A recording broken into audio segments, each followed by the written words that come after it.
diprakarsai oleh sejak 2018 dan tahun ini untuk kedua kalinya dilaksanakan secara virtual. Sebelum menjelaskan lebih lanjut seputar tema IWF tahun ini dan juga masterclass yang sahabat wanita akan ikuti pada sore hari ini, saya ingin mengucapkan terima kasih banyak terlebih dahulu kepada para pihak yang telah mendukung keberlangsungan pada acara hari ini, yaitu terima kasih banyak kepada para mitra ahli, McKinsey, Sri Kandi BUMN, World Bank, The Golden Space Indonesia, Meta, serta mitra pendukung, MW, Daily Box, Frederica, Ikikue, Oxygen, Rumah Atsiri Indonesia, Shangri-La Jakarta, Starbucks, Tulola, dan juga untuk mitra komunitas, Ikatan Sekretaris Indonesia, Ikatan Wirausaha Indonesia, Iluni Universitas Indonesia, Women Empowerment Center Iluni UI, Kartini Bluebird, Universitas Atmajaya, Universitas Pelita Harapan, Universitas Pelita Harapan, Vokasi UI, Young on Top, Wanita Wirausaha Femina, Wanita Karir, dan Gadis Squad. Serta terima kasih banyak untuk mitra media, yaitu Business Indonesia Group, Kumparan Women, Now Jakarta, What's New Jakarta, Femina, Ayah Bunda, Parenting Indonesia, dan juga Gadis. Terima kasih banyak untuk para pihak yang telah mendukung keberlangsungan acara IWF pada sore hari ini. Tema IWF tahun ini adalah menjurus arus masa depan. Dan melalui tema ini, IWF 2022 mengajak seluruh wanita Indonesia untuk tidak takut menghadapi masa depan. Saat dunia terus mengalami perkembangan dan juga perubahan, wanita perlu menyiapkan diri dengan memahirkan diri dengan kemampuan serta cara berpikir yang relevan seiring perubahan zaman. Di masa yang penuh ketidakpastian, remaja khususnya Gen Z memiliki beban yang cukup berat untuk mempersiapkan diri guna memasuki dunia kerja yang akan mereka alami nantinya. Mereka sering mengikuti internship di berbagai perusahaan dan juga beberapa dari mereka telah mengikuti program volunteer di bidang yang mereka gemari. Volunteer ini bisa dibilang merupakan sebuah head start bagi para remaja khususnya Gen Z agar bisa lebih memahami mengenai bidang yang ingin mereka tekuni dan juga ingin memahami mengenai struktur kerja dan juga pastinya menambah pengalaman yang berharga. Ditambah, Galaksi Digital menyebutkan bahwa Gen Z merupakan generasi yang paling filantropis dan memiliki wawasan sosial yang paling tinggi. Namun, apakah semudah itu untuk mengikuti volunteering? Dan pada masterclass pada kali ini yang membahas mengenai apa sih serunya kerja sosial, saya bersama teman-teman pembicara yang sudah hadir bersama kita hari ini akan membahas lebih dalam seputar kerja sosial atau volunteering. Dan juga kita akan membahas mengenai manfaatnya, serta pastinya tantangan-tantangan, bahkan sampai tips untuk mengikuti volunteering untuk para sahabat wanita yang mengikuti masterclass pada sore hari ini. Maka dari itu, tanpa perlu berlama-lama, saya akan memperkenalkan para pembicara yang sudah hadir bersama kita hari ini. Dan selanjutnya saya akan mengenalkan pembicara pertama terlebih dahulu. Di sini ada Tamara Wu atau akrab disapa dengan Kak Tamara. Kak Tamara merupakan alumni Gadis Sampul 2013 dan juga merupakan CEO dan founder dari Liberty Society, sebuah social enterprise yang berfokus pada pemberdayaan perempuan termarginalkan. Dan salah satu pencapaian Kak Tamara terbarunya adalah dengan menjadi pemenang pertama United Nations Women Empowerment Principles tahun 2021 dalam kategori Youth Leadership. Halo Kak Tamara. Halo, very nice to be here. Oke, dan moving on, selanjutnya aku juga ingin memperkenalkan pembicara kita yang selanjutnya, yaitu di sini Ayesha Felis. Ayesha Felis atau akrab disapa dengan Ayesha merupakan alumni Gadis Sampul 2019 dan juga merupakan founder dari Gores Denai dan juga Layar Belajar. Ayesha saat ini sedang melanjutkan pendidikannya di Erasmus University Rotterdam dan mengemban double bachelors, yaitu Bachelor of Science, International Public Administration, dan juga Bachelor of Arts, Philosophy of a Specific Discipline. Sembari berkuliah di Erasmus University, Ayesha juga menempuh pendidikannya di University of Oxford di Department for Continuing Education. Luar biasa, keren sekali untuk pembicara yang satu ini. Halo Ayesha. Hello, but wait, sorry, just a little bit of clarification. Aku not a student in Oxford, tapi aku ambil kelas kredit di sana. But that's a very nice introduction. Thank you, Amanda. Thank you Ayesha. Dan juga selanjutnya saya juga ingin memperkenalkan pembicara yang selanjutnya yaitu Lily Latisha. Lily Latisha atau akrab disapa dengan Lily merupakan alumni Gadis Sampo 2019 dan juga merupakan founder dari I Exist, sebuah program yang memberikan edukasi seni dan juga platform bagi remaja Indonesia dengan berbagai macam latar belakang. Dan tahun ini, sahabat wanita, Lily berhasil menjadi salah satu dari 100 Global Winners Rise for the World. Luar biasa hebat sekali. Halo Lily. Hi everyone, thank you so much Gadis and Femina and everyone who is supporting today's event for inviting me. I'm so honored to be here today.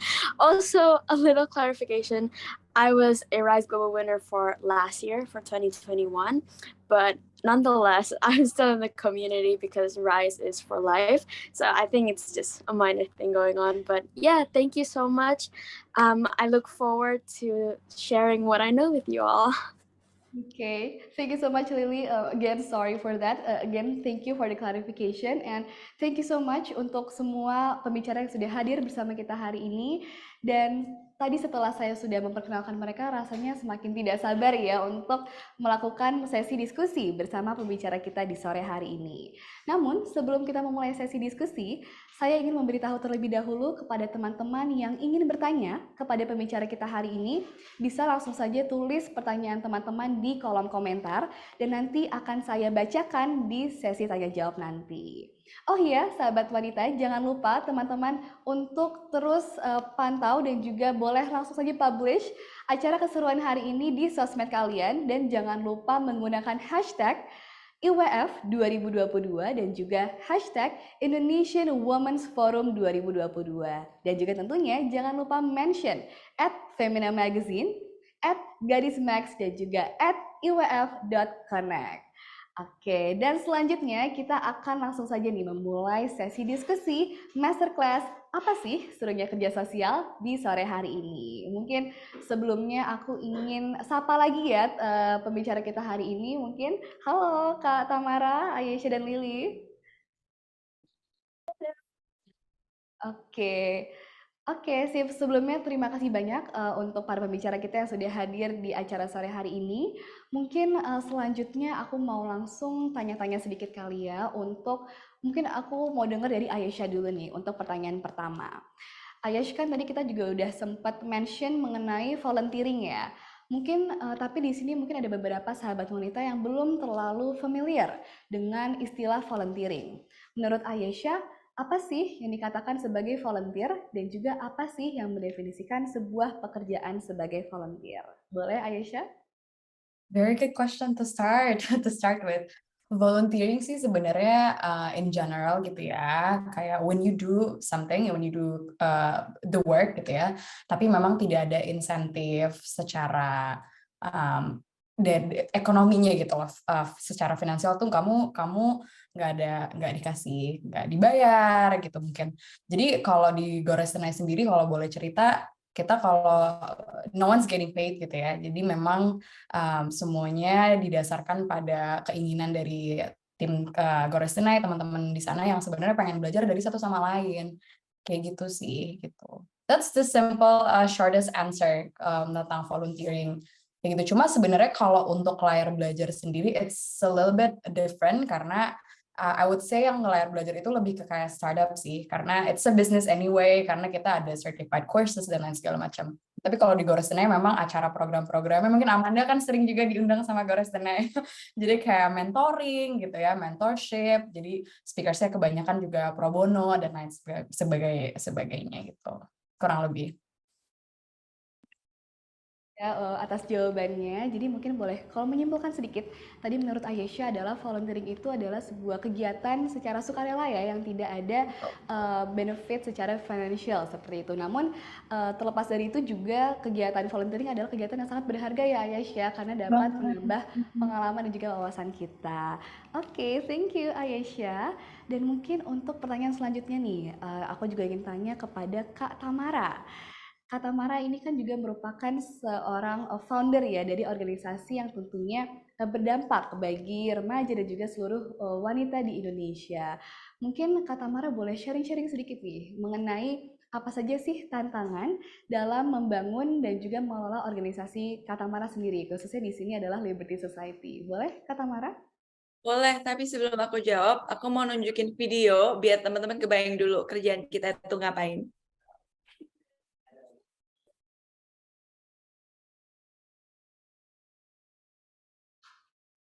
My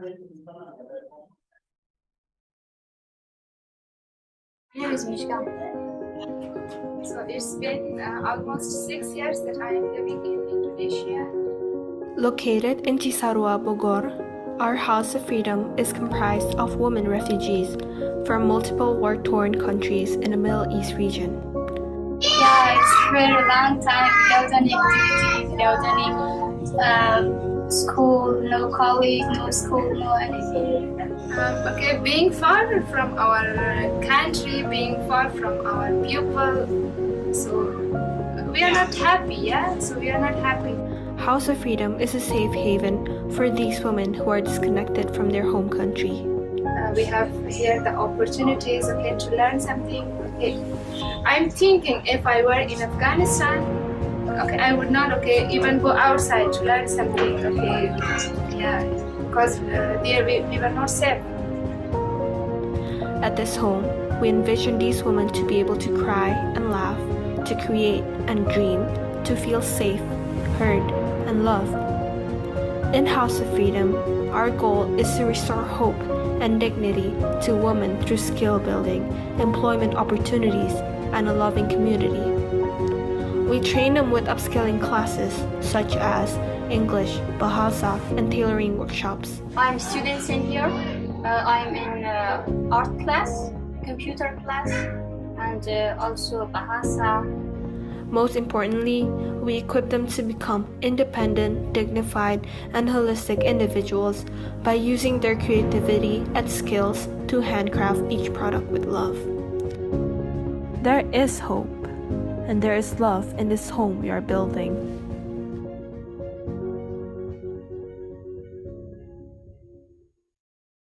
Nah, itu sedikit mengenai kami. Jadi kami bekerja sama untuk melatih melalui program pembinaan menjahit untuk para komunitas disabilitas, pengungsi wanita, dan juga wanita-wanita yang survivor from sex trafficking dengan bekerja sama dengan para non-profit.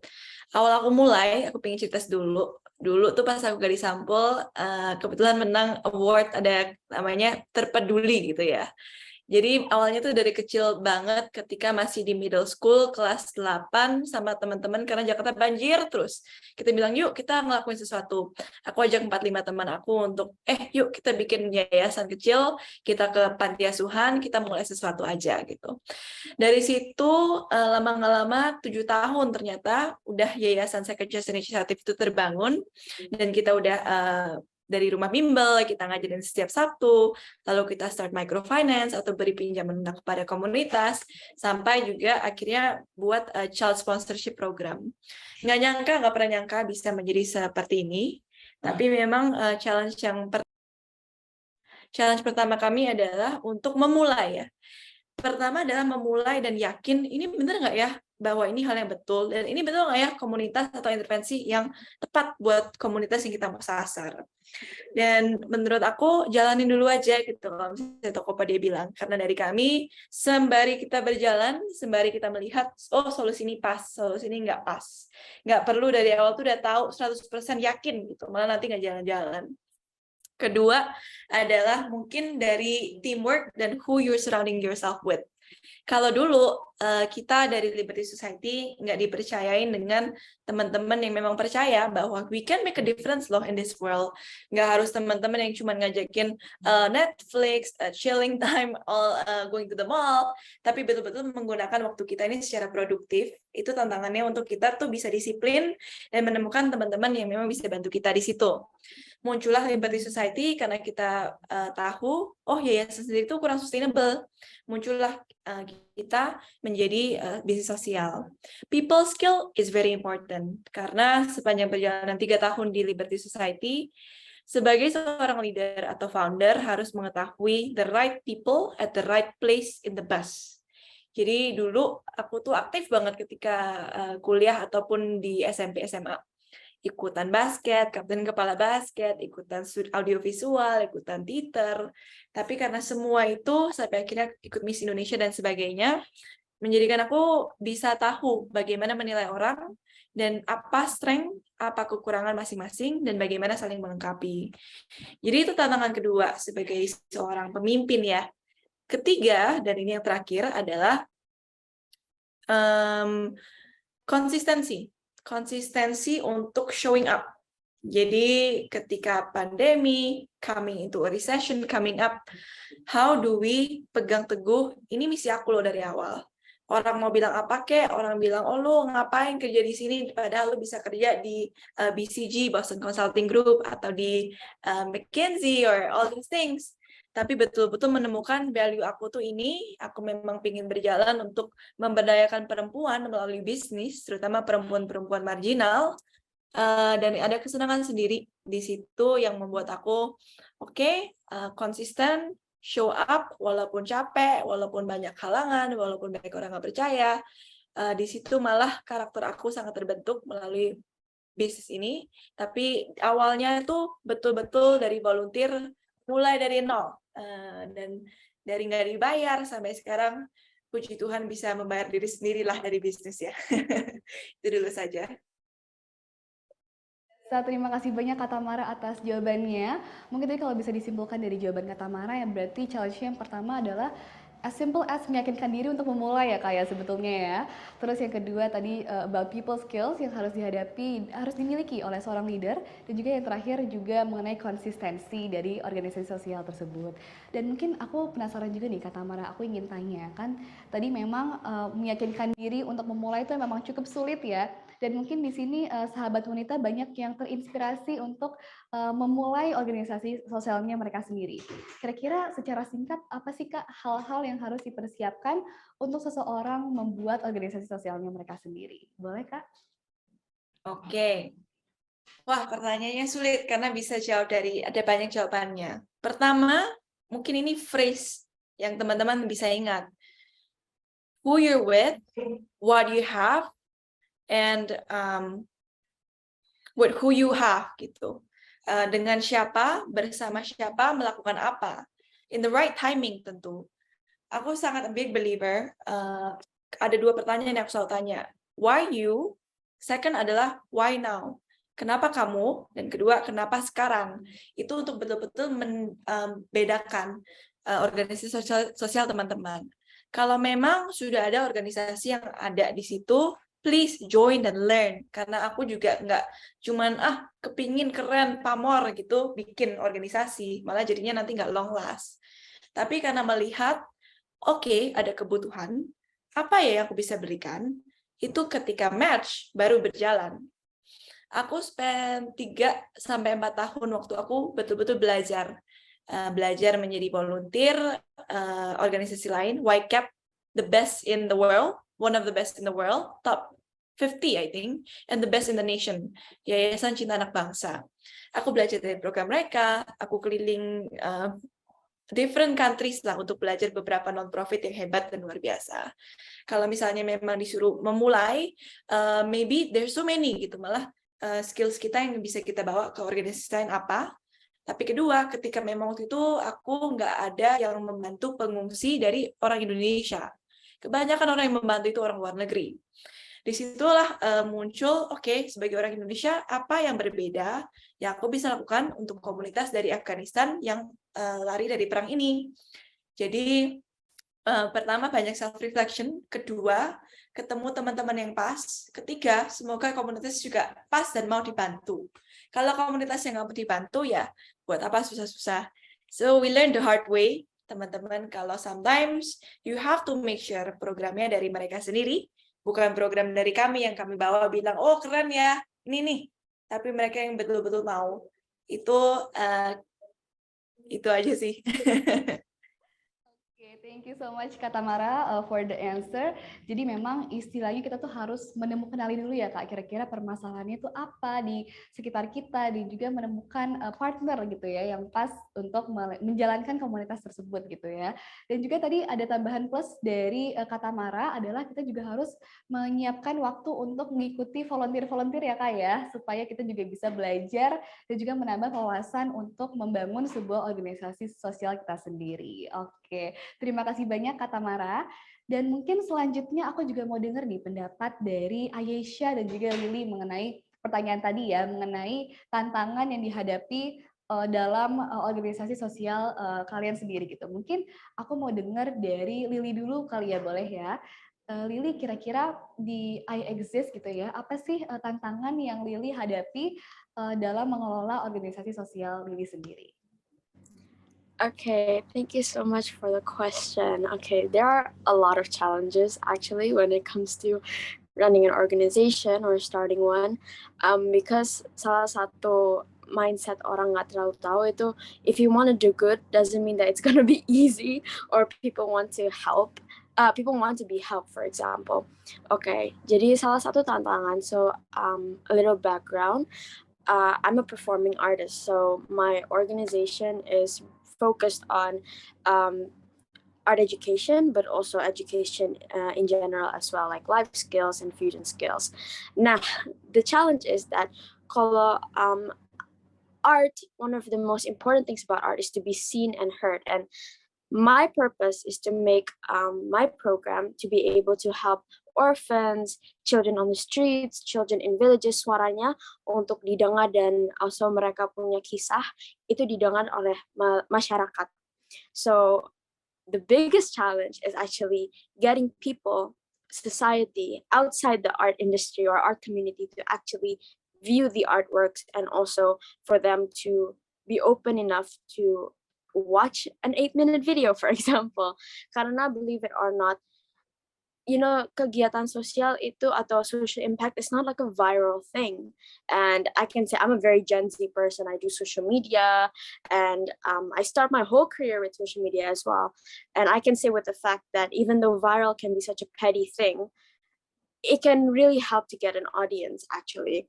Then the problem with social work is I really want to make quality artworks and benar-benar represent these children and represent their hard work, their sacrifices, and also I want to give them justice as well. Cuma getting that audience itu kayak, oh my God, how hard is that actually? So that's one of the challenges. And another challenge is actually working with the right people, knowing that they're the right people. Actually, it doesn't really make sense, my words, but kayak gini sebenarnya. If you want to make something that is like a social organization, for example, and volunteering is really the core of my program, and it's also the core of my whole career as well. I started out volunteering for theaters and also productions, and I didn't get paid, but I was thinking, okay, ini bisa bantu banget untuk skill dan juga portfolio, credibility, dan segala-segala. So volunteering and collaboration is something that I hold very dear in my heart. But working with volunteers is not easy. It's really not easy because satu, well, they're not being paid, so they're not gonna sign any okay, kayak commit every single day. Well, if you find the right person, pasti mau ya. Cuma not everyone is gonna be like that. And untuk nggak sakit hati itu susah banget. Nomor satu, because you work hard for this. You work hard to build your organization. You work hard to make sure that the kids that you're working with are protected from any toxicity or anything like that, kan? that's really hard work. And for somebody to just say, oh, sorry, kaya I changed my mind, kaya I don't really like working with these kids, like it's very hard untuk nggak sakit hati, but it's also very hard to explain to the children, and it's very hard to also run something, apalagi kalau udah plan dari awal. So that actually working with the volunteers is one thing, but another one is finding the right ones, because you'll only know most probably at the beginning if they're the right person if something really bad happens. So yeah, that's actually the main obstacles. Is number one, again, if I have to recap, is getting an audience and being the artworks look seen and heard and also represented the right way. And then the second one is finding and working with the right people. So those are the obstacles. Alright, thank you so much Lily for the answer. Jadi memang boleh aku recap lagi tadi sedikit. Kalau memang dari Lily sendiri dari iExist kan memang fokus di performing arts ya, education untuk seni untuk anak-anak yang ada di Indonesia. Jadi memang salah satu tantangannya adalah tadi untuk mencari audience ya, dan juga meningkatkan kesadaran masyarakat untuk tertarik dalam edukasi seni di Indonesia gitu ya. Oke, thank you so much Lily. Mungkin aku izin pindah ke Ayesha sebentar nih untuk pertanyaan yang sama. Kira-kira kalau dari Ayesha ya, dari Gores Denai, kira-kira apa sih tantangan yang Ayesha hadapi gitu selama ini dalam mengeran organisasi Ayesha sendiri? Sebenarnya jawabannya mirip-mirip sih sama Lily sama Kak Tamara juga, cuma aside from human resources aspect gitu ya, kalau dari tadi Lily bilang, kalau aku sebenarnya lebih ke diriku sebagai seorang leader gitu, karena I started Gores Denai when I was 15, so I was like pretty much on my own, dan pada saat itu masih muda juga, dan for some reason in this industry gitu ya, atau in our society itu kadang kalau misalkan if you're young, you're a leader and you're a female gitu loh, jadi bahasannya tuh kadang agak sedikit sexist in a way, you know, jadi kayak apa ya, sempat sering banget di underestimate sama mungkin bahkan orang-orang yang ada di organisasi itu sendiri gitu, jadi mereka kurang yakin, ini kenapa CEO-nya even belum lulus kuliah gitu loh, jadi kadang suka kayak ada aja diskusi dan pembahasan seperti itu, jadi memang harus membuktikan lebih gitu ya kepada teman-teman within the organization yang memang kita lead gitu loh, bahwasanya okay, I haven't yet graduated gitu kan dan segala macam, tapi that doesn't mean that I cannot lead gitu sebenarnya. Jadi kayak that's a challenge yang sampai sekarang aku juga masih berusaha untuk mencoba untuk jadi leader yang lebih baik lagi dan segala macam. Dan also yang kedua menurut aku challenge pribadi sih sebenarnya karena time difference juga kali ya. Jadi aku baru banget pulang dari Belanda tuh kemarin baru landing. Jadi time difference-nya agak parah juga sih, kayak 6-hour time difference, dan karena masih student juga jadi harus balance antara my organization sama belajar dan kegiatan entrepreneurship yang lain gitu di kampus gitu, karena kan tentunya kayak tadi yang Kak Tamara bilang, kita harus konsisten gitu ya, harus konsisten, dan ini memang this is kind of like the main challenge lah. I don't want to say a problem or an issue, tapi a challenge yang memang kita harus selalu, I would say, harus bisa konsisten sebenarnya gitu. Dan kadang ada capeknya banget sih. Mungkin Amanda juga ngerjain segala abang none dan lain-lain itu kan capek banget gitu kan sebenarnya. Jadi we understand that, we can relate gitu. Jadi ya I would say that kalau dari aku itu sih kadang masalah usia, gender, unfortunately gitu ya, sexism ke bawah-bawah lagi, dan for me personally time difference gitu sih. Thank you so much Ayesha. Wah, tadi menarik banget ya jawaban dari Ayesha. Tadi kalau aku bisa simpulkan berarti dari dua, berarti tadi dari diri sendiri sebenarnya tadi gara-gara masih ada beberapa orang sayangnya yang suka meremehkan the power of youth, of having an organization, dan juga yang kedua tadi lebih ke time difference ya, dari Ayesha handling organization dari Belanda gitu ya. Dan mungkin aku juga penasaran tuh Ayesha dari mengenai time difference itu. Gimana sih cara Ayesha bisa menghandle organisasi Gores Denai gitu ya, while doing your studies gitu ya di Belanda gitu ya. Gimana cara kamu bisa ngebalance kedua hal itu sih? Susah sih. Jawabannya nggak inspiring banget ya, susah sih. Nggak sih, cuma maksudnya gini, kayak satu tuh tahu prioritas. Yang utama prioritasnya adalah kuliah sebenarnya ke sana gitu. Itu nomor satu. Cuma menurut aku sebenarnya kuliahku dan menjalankan Gores Tunai dan layar belajar itu bukan sesuatu yang mutually exclusive gitu. Jadi bukan sesuatu yang kayak berbeda banget gitu loh, nggak kayak black and white. Oke, belajar tuh ini terus ngerjain organisasi itu suatu hal yang beda banget, enggak. Tapi sebenarnya mereka kayak compounding gitu loh, jadi kayak building blocks gitu. Bahwasanya kalau aku kuliah, kalau aku belajar gitu ya, dapat materi dari profesor dan segala macam, itu juga sebenarnya aku bisa ngejalanin Gores Denai karena kan kita we're pretty much fokusnya di international relations, di global opportunities, sort of kayak begitu. Jadi sebenarnya relate banget gitu loh. Dan contohnya nih kayak aktivitas di kampus aku jadi I'm an entrepreneur di Erasmus Center for Entrepreneurship gitu ya namanya. Dan bukan ekskul sih, tapi kegiatan tambahanku ini sebagai entrepreneur itu sebenarnya menunjang Gores Danai lagi gitu loh. Aku malah disupport secara struktural gitu sama Erasmus dengan cara dikasih kantor, maksudnya bukan dikasih kantor satu gedung gitu ya, cuma maksudnya dikasih kayak event space gitu ya, dikasih meeting room yang sangat proper, yang sangat adequate gitu ya, dikasih mentor, dikasih expert, diajarin bikin deck yang baik gitu ya, supaya bisa ngomong sama investor, sama VCs gitu-gitu. Jadi sebenarnya kegiatanku tuh di kampus malah mendukung organisasiku gitu. Jadi that's how I manage my time to be honest gitu, karena jadinya nggak akan ada yang pernah kalau gue belajar gue nggak ngerjain organisasi atau sebaliknya gitu. Nggak pernah kayak gitu sih sebenarnya. Wow, that's very interesting. Thank you so much Ayush for the answer. Jadi memang di sana juga lingkungannya sangat mendukung ya Ayesha sendiri untuk melaksanakan kesibukan Ayesha di Gores Tunai maupun di layar belajar. Wow, itu keren banget sih dan very inspiring answers from all of the buat semua narasumber kita hari ini.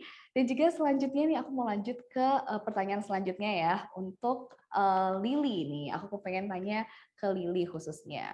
Lily ini kan juga melaksanakan, menginisiasikan sebuah organisasi sosial bernama I Exist ya, yang memang fokus di pendidikan seni gitu. Kira-kira Lily punya tips nggak buat sahabat-sahabat wanita di sini untuk memilih kegiatan volunteer yang tepat untuk mereka, namun juga memberikan manfaat yang untuk diri sendiri dan juga untuk lingkungan sekitar? Okay, it's a really good question. So sebelum I answer this question, I want to actually show a video first about I Exist, just to give a visual representation of what we exactly do. And this is actually a part of a video, a part of a campaign video that I personally directed. I wrote, I songwrite, choreographed, and also produced this whole video and also trained the orphans as well. Ini ada kira-kira 6 anak yatim piatu as well in this video. And this is actually the launch of I Exist. And this video was actually what made me became one of the 100 global winners of RISE. And RISE is a scholarship program that was created by Schmidt Futures, which is the former CEO of Google. And also Rhodes Trust as well. Rhodes Trust is a scholarship for Oxford, and Wendy Schmidt, the wife of Eric Schmidt as well. So I'm very fortunate because of this video that I'm able to get so many opportunities. But this is the video. Kakak boleh tolong share. Thank you. I'm here and I'll stay here until my life is sweeter, future's brighter. They will listen and hear my voice, 'cause I exist.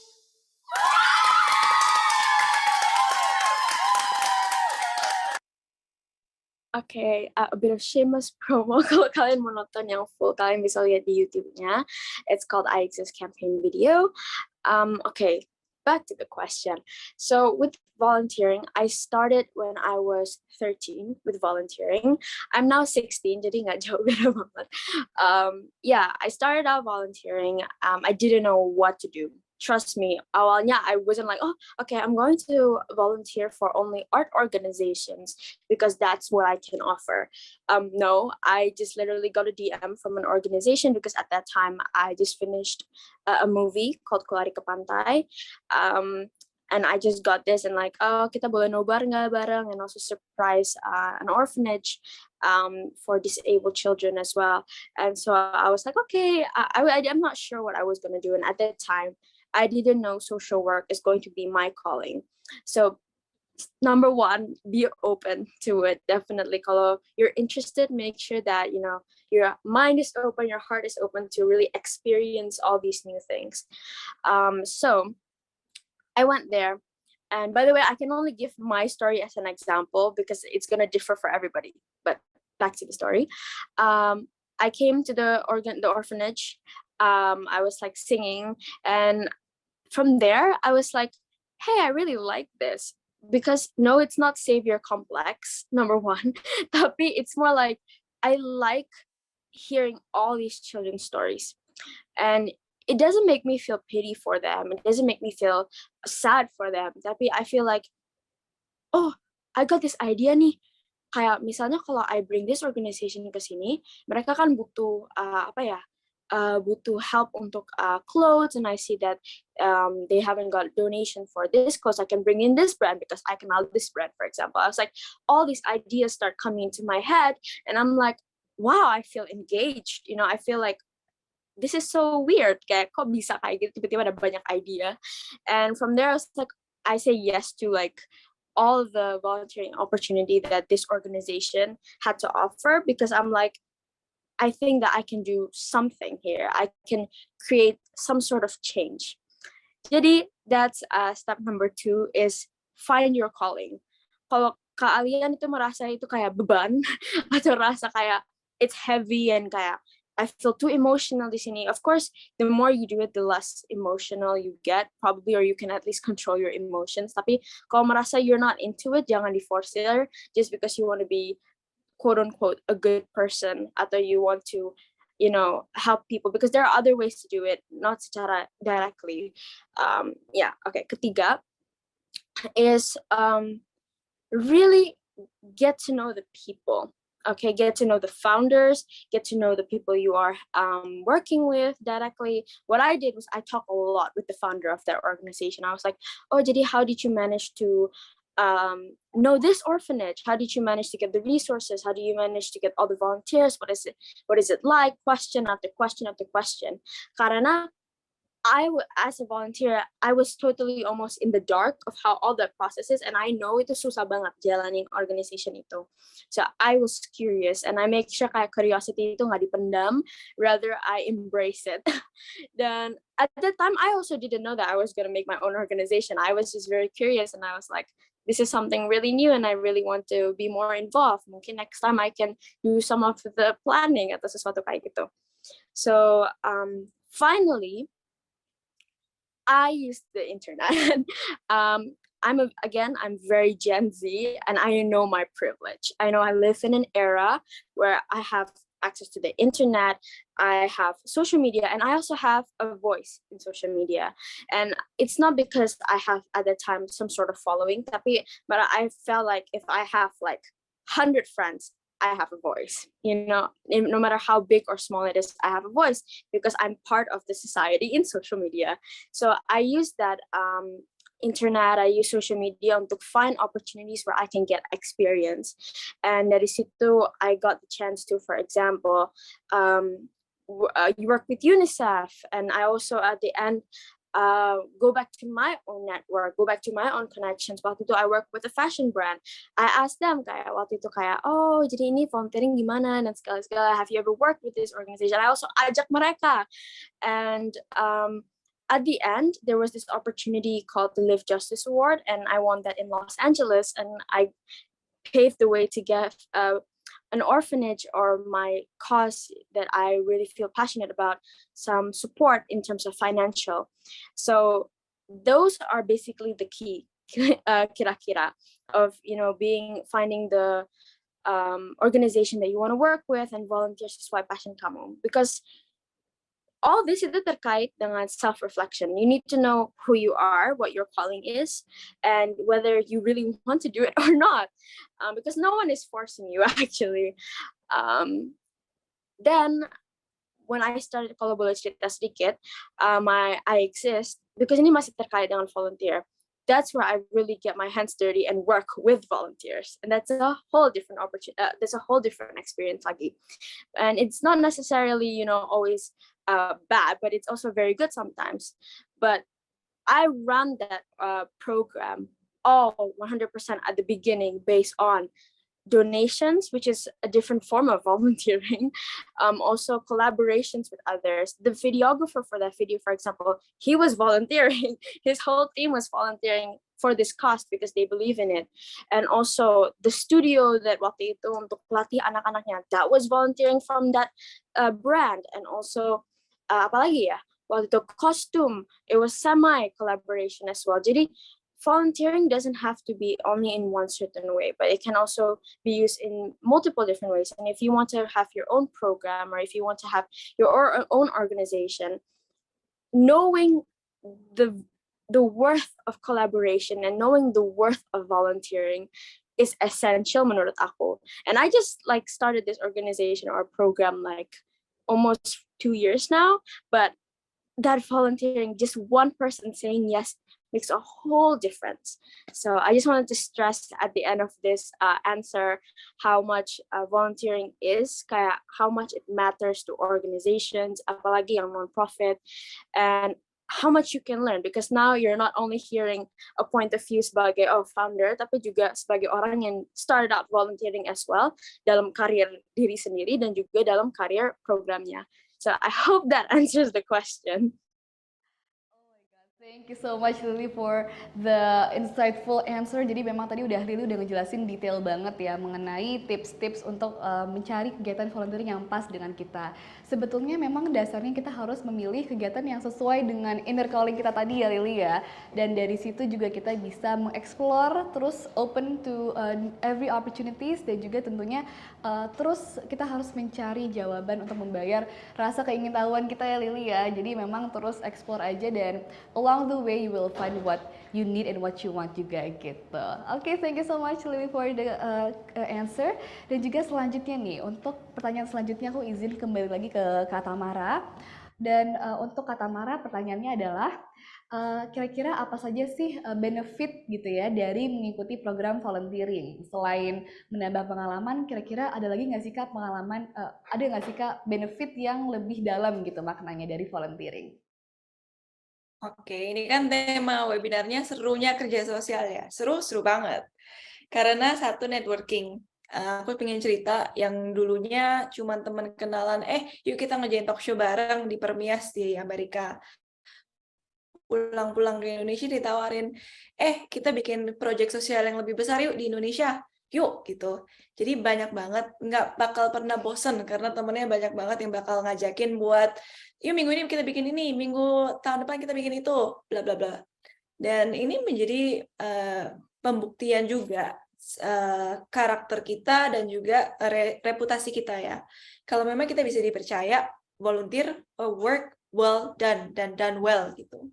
Ketika nanti udah di dunia kerja, tentu orang kayak gue pernah kerja sama dia. Jadi mendapat rekomendasi itu tuh jauh lebih terbuka lagi kesempatan di dunia kerja. Banyak yang dulunya cuma volunteer, jadi teman, jadi partner, jadi klien aku malah.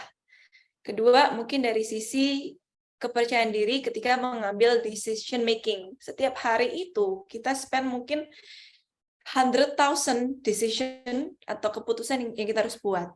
Bagaimana membuat decision ini secara tepat tentu perlu pengalaman. Aku cerita juga, dulu pernah fundraising. Anak SMP ya fundraising, cuman fundraising 10 juta gitu. Mungkin kuliah, oke 100 juta gitu. Makin lama makin besar kan ya, sampai mungkin sekarang kita lagi ikutan keren juga, yang dimana kita propose, maybe like $1 million, right? Jadi ketika kita dipercayain yang dulunya tuh kecil gitu, lama-lama kan menjadi besar. Jadi bagaimana ini menjadi sesuatu yang kita tetap push, perbaiki diri, percaya kepada diri sendiri, dan juga mengasah kemampuan-kemampuan yang memang ada di diri kita. It's kesempatan yang luar biasa untuk itu. Dan ketiga, di mana generasi aku dan kita-kita ini sudah lumayan jenuh ya kalau misalnya melihat banyak banget isu sosial di sosial media, di TikTok. Aku panggilnya itu social apathy atau social activism. Cuman berani ngocehnya di sosial media gitu. Bedanya kalau volunteering, turun ke lapangan, buka kaca jendela ketika di mobil, ngelihat kemiskinan secara real gitu. Kerjaan aku kan ngebawa ke Maluku, ke Manado, di mana kalau teman-teman ke Manado atau ke Maluku, ke suatu kelas di situ, tanya orang-orang di situ, siapa di sini yang mengerti arti kata konsen? Kelas 20 orang, SMP, kelas 2, mungkin cuma 3 orang perempuan yang angkat tangannya gitu kan. Itu realitas Indonesia saat ini. Jadi ketika kita turun ke lapangan, matanya dibukakan, ada kebahagiaan dalam membagikan kita punya talenta, waktu, maupun kepintaran ya, ataupun itu resources.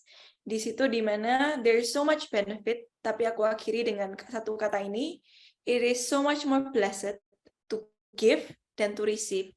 Lebih baik kita memberi daripada kita hanya menerima.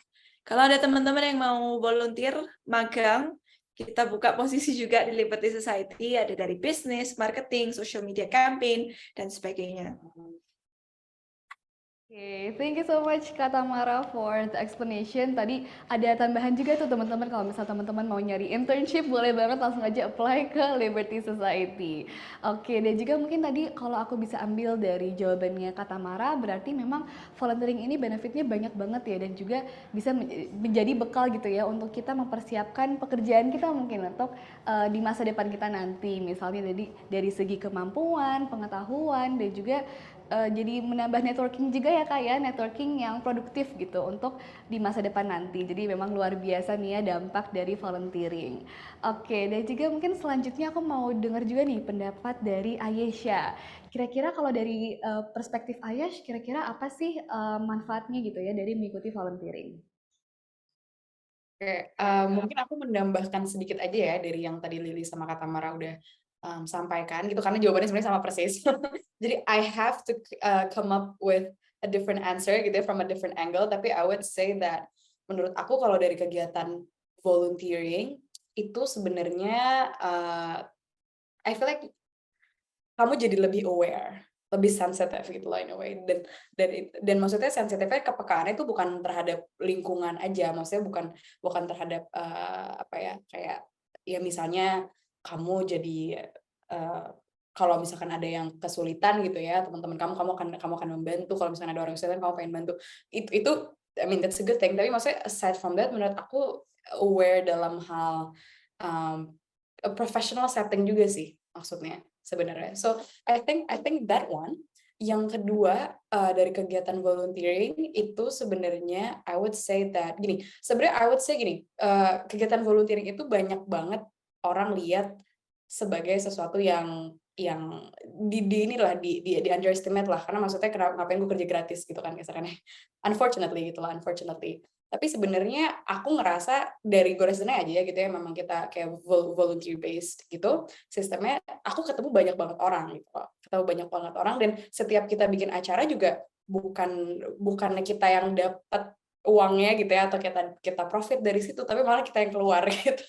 Jadi sebenarnya malah lebih banyak expense ya dibandingkan pemasukan gitu kan. Cuma maksudnya oke, see the silver lining lah gitu. Kira-kira dari acara itu misalnya dapat apa? Dapat connections gitu, kenal sama mentornya, kenal sama speakers yang udah mau bantu secara pro bono. Jadi so in the future mungkin kamu bisa kerja bareng sama si orang itu lagi gitu loh. Itu kalau dari sudut pandang mungkin aku sebagai salah satu orang gitu ya di organisasi tersebut. Tapi sebagai partisipan deh gitu, supaya bisa relate nih ke teman-teman semua gitu loh.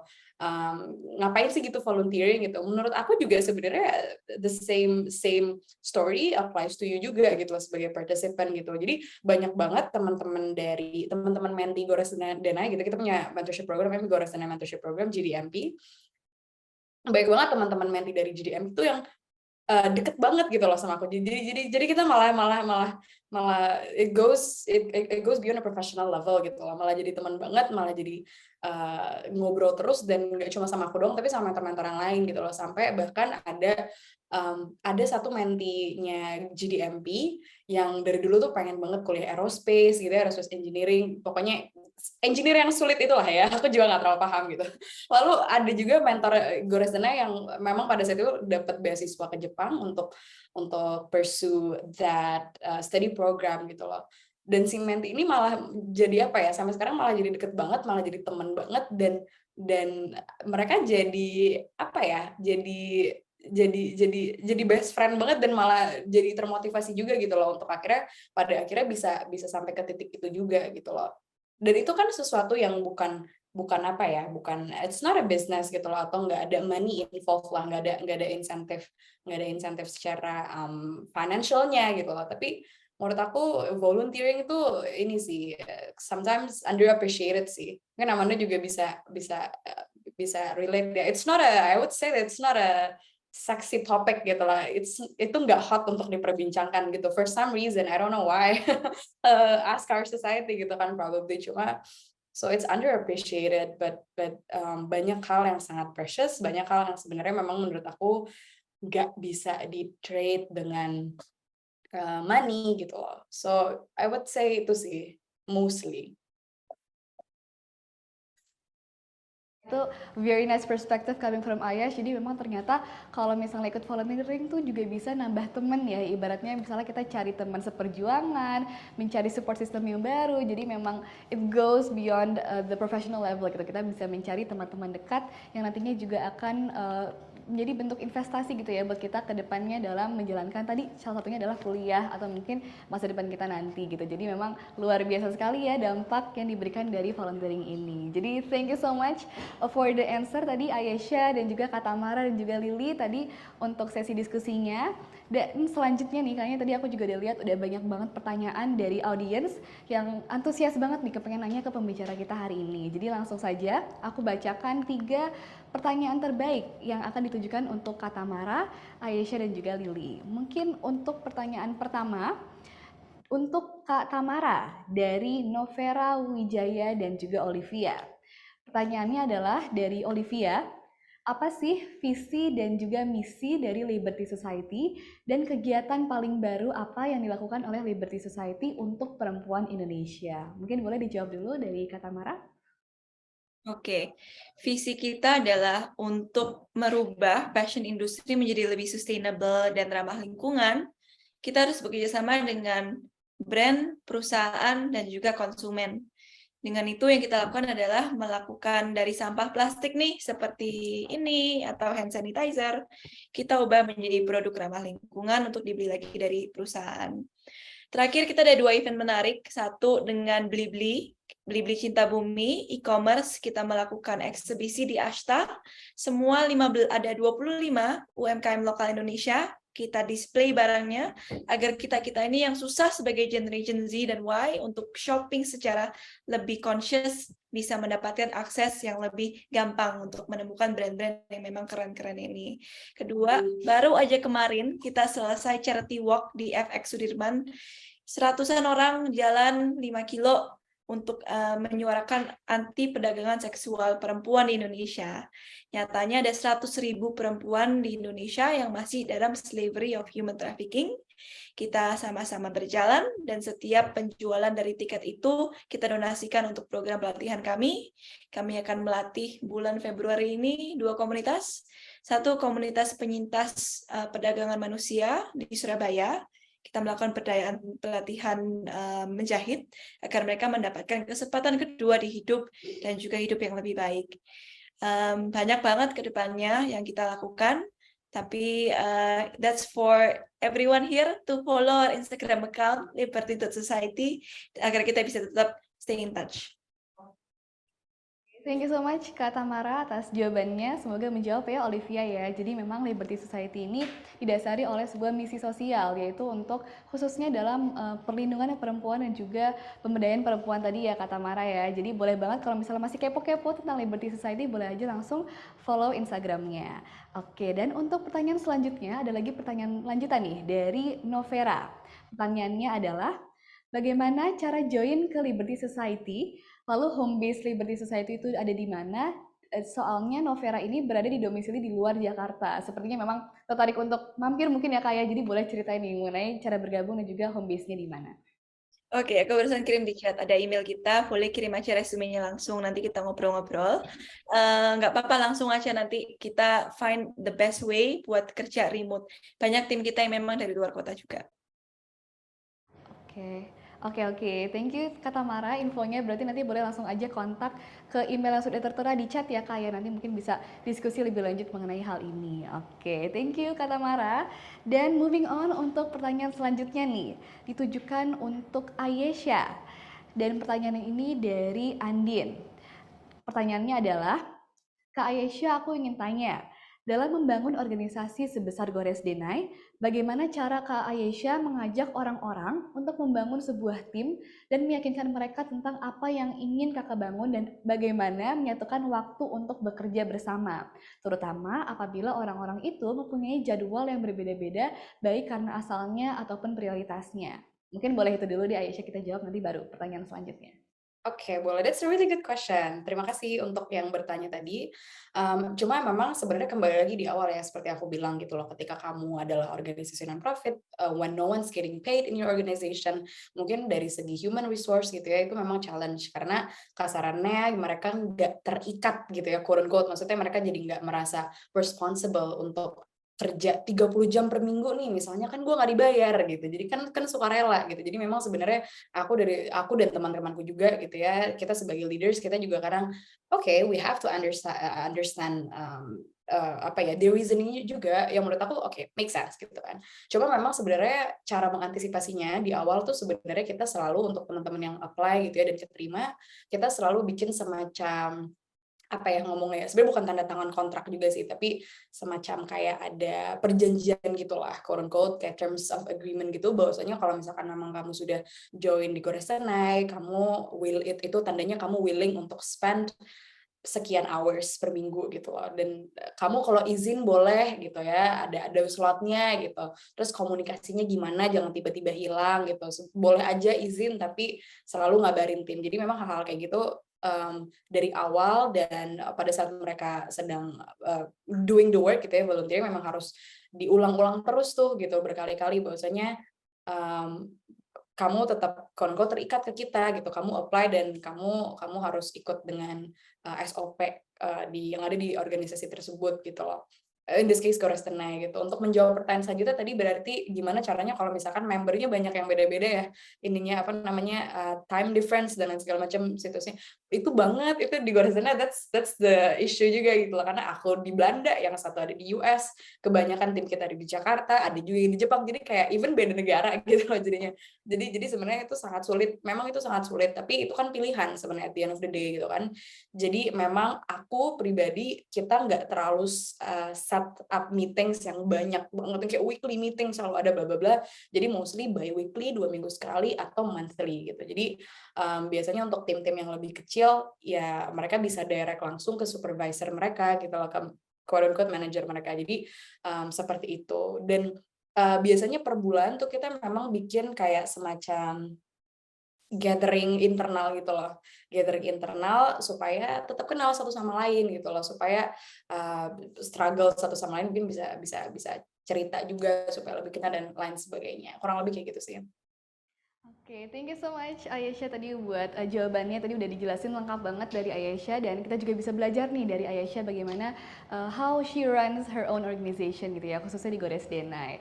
Dan juga tadi ada pertanyaan selanjutnya nih Ayesh, dan Andin ini ternyata penasaran bagaimana cara gabung ke Gores Denai, karena Andin ini tertarik untuk tahu lebih lanjut mengenai beasiswa di luar negeri. Mungkin boleh ceritain cara rekrutmen gitu mungkin ya Ayesh? Oh, boleh banget. Ini kebetulan sebenarnya ada satu program yang menarik. Cuma in general it's best to follow us on our Instagram or other social medias juga. Sebenarnya Instagram kita namanya @goresdenai. Aku akan quickly type nanti di chat, dan kebetulan kita ada program mentorship. Kemudian kita ada program mentorship namanya mentorship dan beasiswa, sebenarnya 2 digabung gitu, kayak namanya beasiswa Gores Denai.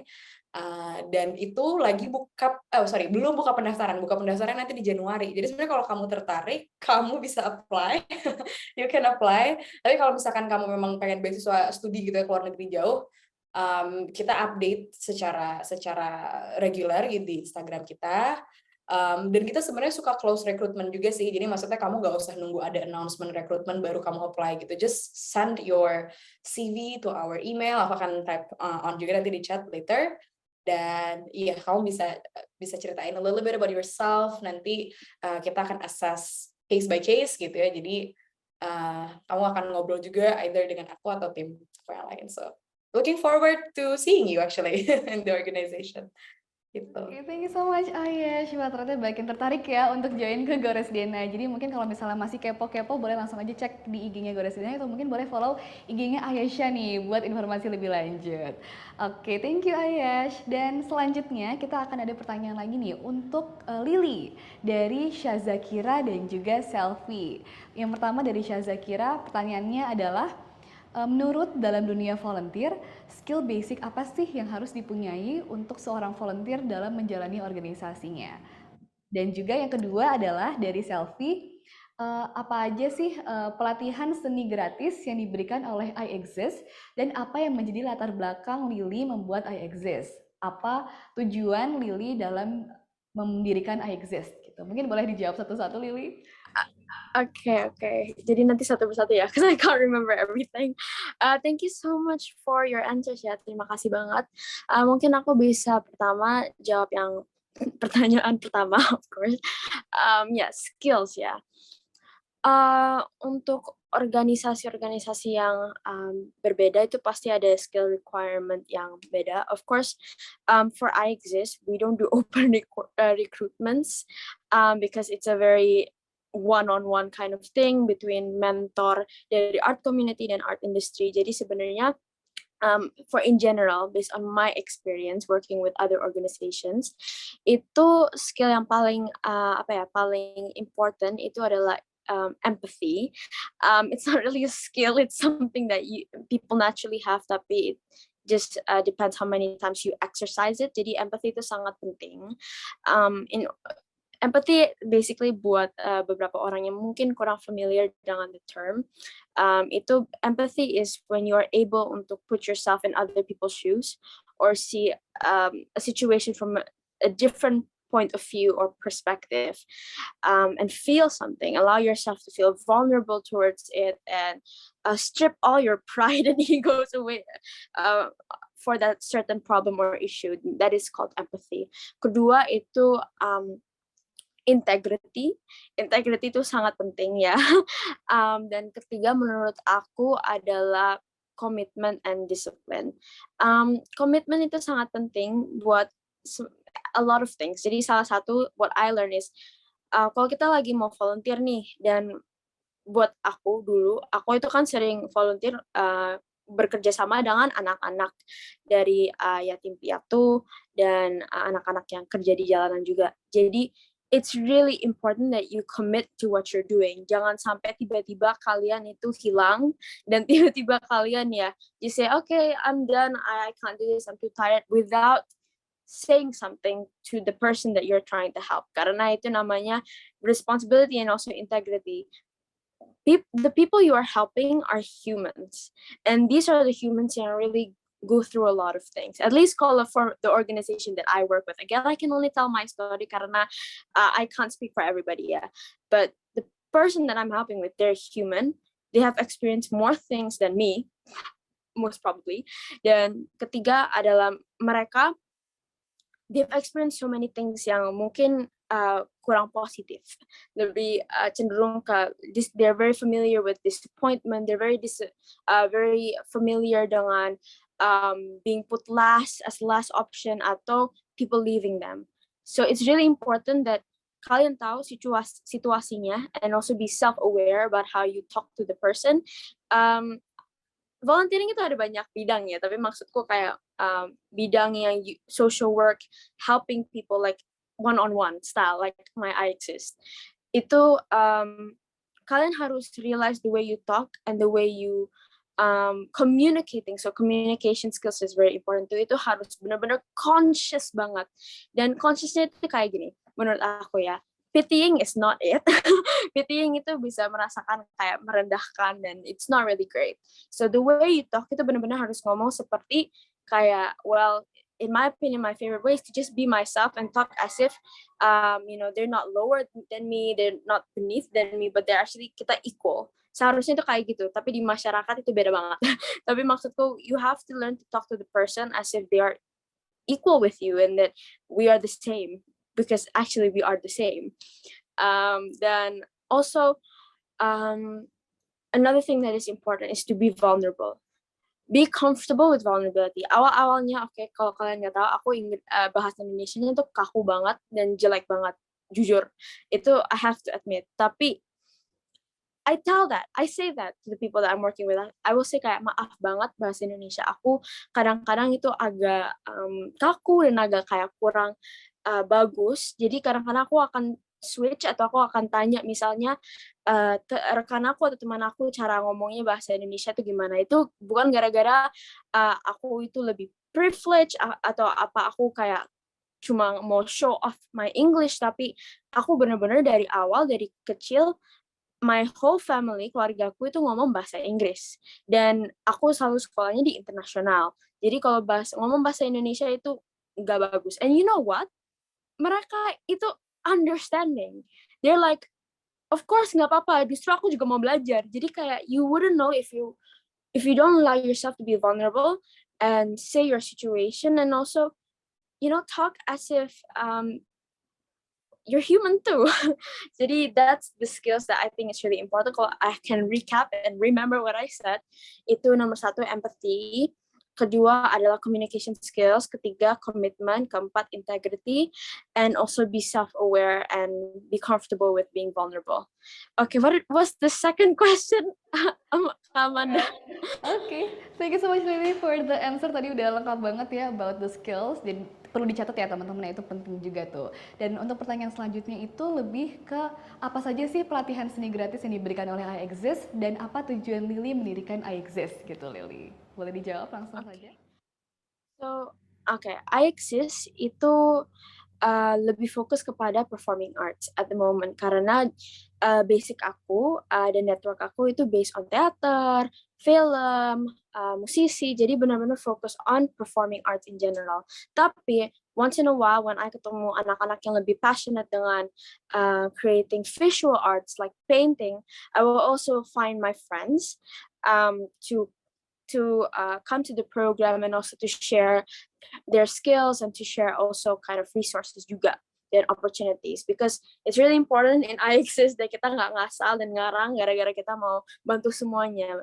So I was very self-aware on that. Jadi kita lebih fokus kepada performing arts untuk the art education, sisi pendidikan seninya. Nah, awalnya, let's go back to the start ya, tujuan membuat iExist. Jadi tujuannya, I started volunteering when I was 13, and when I was 13 I realized kayak I want to do something about this. Kayak I don't want to wait for always kayak opportunity untuk orang panggil aku, atau nggak aku harus audisi, ngirim CV dulu dan segala-segala untuk do something. I have a lot of time. I am young, I'm a Gen Z, and I have a lot of energy. I want to do something about it. Jadi awalnya I started iExist dengan essay, a simple essay yang bilang kayak, okay, I'm a Gen Z from Indonesia. Ini waktu itu essaynya untuk luar negeri. I'm a Gen Z from Indonesia. I noticed there are a lot of people, children who's my age, who has a different privilege than me. And they live on the streets, and every day they're being constantly ignored and being normalized to beg and to paint their skin in silver or to ngamen, basically. So I started out with an essay dulu untuk pertama kayak, okay, ini juga jadi eksperimen in a way, jadi kayak brainstorming, lebih ke brainstorming, even though that was not the right time untuk mulai brainstorming karena ini untuk essay kan. Jadi it started out as an essay, and I won that essay. I won, and I went to Los Angeles. I got an award. I got I think $5,000 untuk sumbang, and so I was like, okay, that's great. Tapi itu bukan saat aku mulai iExist-nya, itu masih pikir-pikir dan masih kayak jadi ide, lebih ke ide ya. Terus di 2021 itu baru ada kesempatan untuk benar-benar get my hands dirty dan benar-benar mulai bangun my iExist. Dan tujuannya itu only one thing actually, is to give the children a fair chance in life, because that's really important. And I feel like as children or as teens who have a privilege ya, kita merasa kayak mimpi itu sangat penting dan mimpi itu suatu hal yang tidak salah. Tapi kalau nasib anak-anak lain dan nasib remaja yang lain yang mungkin di life circumstance yang kurang adil dan kurang baik, dan they're not privileged, dreaming is wrong. That simple dream yang kita sebagai anak kecil itu kayak really brag about and was very shameless about. Like I dreamed of becoming like a scientist at the beginning, although I hate science waktu itu misalnya. Mimpi seperti yang hak anak kecil itu dan hak sebagai remaja yang seharusnya we are supposed to have, itu salah for a lot of kids and teens who are, for example, come from poor families or who has to learn from an early age that they're not allowed to dream. Soalnya mereka harus mimpi bukan untuk thrive in this world, tapi untuk cuma survive, sekedar cari uang doang untuk hidup dan itu aja, dan tunggu mati. Sorry, tapi kayak gitu misalnya. That is not fair. That is really not fair. And the beginning of I Exist is to give these children a fair chance in life without ruining their chance of becoming children and teens. That's the initial goal. Not to make them become artists, soalnya kita itu adalah program untuk kasih pendidikan seni secara gratis. It was not to convert them to artists, to becoming an artist and kayak musisi jadi apa gitu. No, that was not the purpose. The purpose was to give them skills. And art education, believe it or not, dan banyak orang itu ada banyak miskonsepsi. Art education itu bukan cuma untuk oke, kita belajar cara nyanyi hari ini, kita belajar cara acting hari ini. No, ada teamworknya. When you're acting with cast, you're working together with them. Kedua, you have to exercise empathy. To become an actor or to write something creatively, you need empathy and you need very good self-awareness of this whole world in order to create artwork with it. Dan ketiga, itu untuk learn cara solve problems, and solve problems in a way yang melihat hal yang mungkin mulainya solve problemsnya fictionally, tapi because of the fictional answer or solution, it can be real, you know, it can be real one day. And lastly is creativity. Dan kita semua tahu kreativitas itu bukan untuk cuma artis ya, tapi in order to strive in almost all the industries, in all pekerjaan, you need creativity, because or not what makes you different and what makes you stand out from the rest gitu. Jadi that is basically why I started. And sekarang I Exist itu bukan cuma bukan cuma pendidikan seni doang, tapi starting next year kita juga lebih aktif kepada environmental change. Dan we're gonna work together with Bumitera actually we are partnering up with Bumitera to create a community kitchen, a plant-based community kitchen in Borobudur untuk feed the hunger one meal at a time, and also educate them about climate change. Karena each one of us actually have a role despite our situation. We can fight climate change together in a collective sense. And, you know, we don't have to be a privileged person to fight climate change. Orang yang sekarang di situasi apapun you are in a position to actually fight climate change.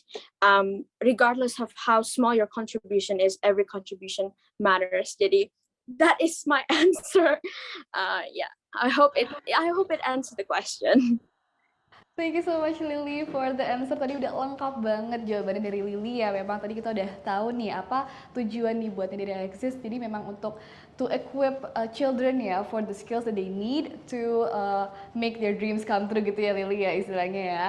Oke, thank you so much for all the speakers. Tadi udah jawabannya udah lengkap-lengkap banget tadi di sesi tanya jawabnya.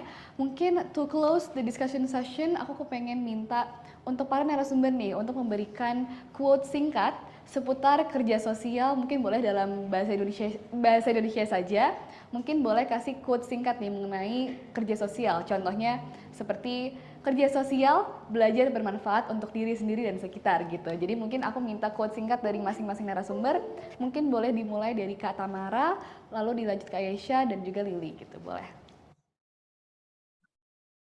Kalau quote dari aku, mulai dengan who you are with, what you have, and where you are. Mulai dengan siapa di sebelah kamu, apa yang kamu punya dan di mana kamu berada. Oke, thank you Kak Tamara. Mungkin boleh langsung dilanjut oleh Ayesha. Oke, kalau aku ini sekalian jadi reminder juga sih, pengingat ke teman-teman gitu ya, untuk yang mau volunteering. Jadi, volunteers itu bekerja tidak dibayar, bukan karena mereka tidak pantas dibayar, tapi karena mereka itu priceless. Jadi bukan karena mereka worthless, tapi they're actually priceless, gitu sih. Oke, thank you so much Ayesh. Mungkin boleh langsung dari Lily, quote singkatnya. Ini motivations no quotes tentang volunteering ya, Kak? Ya, mungkin lebih ke closing statement gitu that you want to give to the audience gitu ya tentang Oke. Mungkin buat aku dari organisasi aku aja ya. Kalau ditranslate ke bahasa Indonesia, semoga benar. Setiap anak berhak untuk mimpi dan hidup,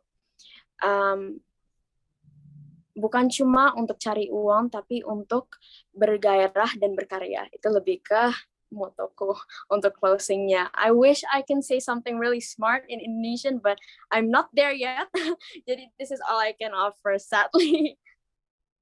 Oke, thank you so much Lily. Wow, such powerful closing statements ya dari speakers-speakers kita hari ini. Dan juga terima kasih banyak nih, aku mau ucapkan terima kasih banyak untuk speakers kita yang sudah sharing-sharing banyak sekali hal. Tadi mulai dari tips volunteering, dari manfaat, bahkan mungkin tadi juga udah sempat jelasin mengenai pengalaman pribadi ya dalam mengelola organisasi sosial sendiri gitu. Jadi terima kasih banyak untuk Kak Tamara, Aisyah, dan juga Lily sudah bergabung bersama kita hari ini, luar biasa. Boleh kita berikan reaction dong teman-teman untuk para narasumber kita hari ini. Mungkin boleh kasih love atau thumbs up. Mungkin boleh juga say thank you buat narasumber kita hari ini di chat juga boleh. So thank you so much ya buat Kak Tamara, Ayesha, dan juga Lily atas sharing-sharingnya tadi. Dan juga sekali lagi saya juga ingin mengucapkan terima kasih banyak untuk sahabat wanita yang sudah hadir bersama kita hari ini di sesi masterclass keempat di acara IWF 2022, dan juga ingin mengucapkan terima kasih kepada pihak-pihak yang telah membuat acara IWF ini berjalan dengan lancar. Untuk mitra ahli kami yaitu McKinsey, Sri Kandi BUMN, World Bank, The Golden Space Indonesia, Meta, dan juga untuk mitra pendukung Amway, Daily Box, Frederica, Ikikue, Oxygen, Rumah Atsiri Indonesia, Shangri-La Jakarta, Starbucks, Tulola, dan juga untuk mitra komunitas Ikatan Sekretaris Indonesia, Ikatan Wirausaha Indonesia, Iluni Universitas Indonesia, Women Empowerment Center Iluni UI, Kartini Bluebird, Universitas Atmajaya, Universitas Pelita Harapan, Vokasi UI, Young on Top, Wanita Wirausaha Femina, Wanita Karir, Gadis Kuat, dan juga untuk mitra media, Bisnis Indonesia Group, Kumparan Women, Now Jakarta, What's New Jakarta, Femina, Ayah Bunda, Parenting Indonesia, dan juga Gadis. Dan juga teman-teman, untuk mendapatkan informasi lebih lanjut seputar Indonesian Women's Forum, teman-teman boleh banget langsung mengunjungi website kami, yaitu www.indonesianwomensforum.com, atau juga mungkin boleh kembali ke laman Instagram kami, yaitu @IWFconnect, @Femina Magazine, @GadisMax, @ayahbunda_, dan juga @parenting Indonesia. Dan juga sekali lagi aku juga ingin mengucapkan terima kasih, dan jangan lupa untuk sahabat wanita di sini yang telah hadir di kegiatan kali ini, jangan lupa share keseruan acara masterclass kali ini di sosial media teman-teman, dan jangan lupa gunakan hashtag IWF 2022 dan juga hashtag Indonesian Women's Forum 2022, dan juga jangan lupa mention IG kami yaitu @Femina Magazine, @GadisMax, dan juga @iwf.connect. Dan juga sebelum kita mengakhiri acara kita pada hari ini, kayaknya belum lengkap ya rasanya kalau kita belum melakukan foto bersama. Jadi untuk teman-teman di sini jangan lupa untuk menyalakan kameranya karena kita akan melakukan sesi foto bersama.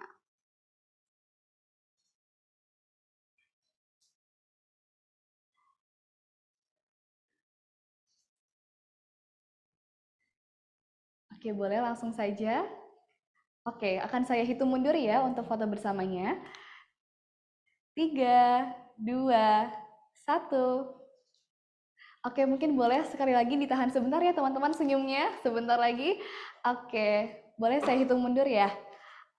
Oke, 3, 2, 1.